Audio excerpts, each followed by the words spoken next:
Zay no mahakasika ny fa nivoaka ao maly kosa ny valim-panadinana CEPO an'ny eto anivon'ny FRPD-pampianarana Antananarivo renivohitra mitovitovy tamin'ny taon-dasa ny tahapahafahana Ranotsikaritra.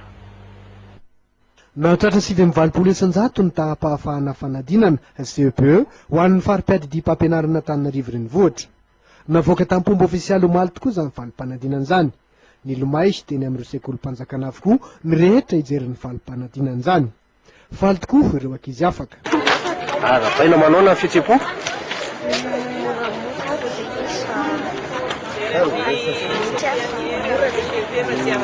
Mora ihany sa sarotra?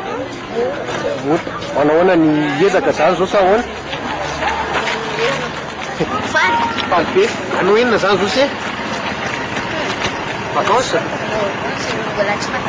Afaka mirehare amin'ny zanany ireo ray aman-dreny noho izy ireo tafita izao dingana voalohany teo amin'ny fianaran'izao. Izao zany dia efa tokony homana amin'ny dingana manaraka. Ohatra hoe efa ny BEPC zany manaraka. Efa izao fa tsy ny andro hoe afaka troisième vao hikofokofoka mafy. Faly, tena faly. Tokony atorotoro zao zany zao sasany tokony amin'ezaka sa manao ahoana? Matohizana trano ny hetsika, matohizana trano an-trano. Ampiana foana izy, atosika dia amin'izay mazoto foana izy mianatra. Misy kosa nefa ireo izay nalahelo satria tsy afaka fanadinana. Maro nakahery tena sy niezaka niarin-doha satria mieritreritra ny mbola hanao ny tsaratsara kokoa amin'ny taom-pianarana manaraka.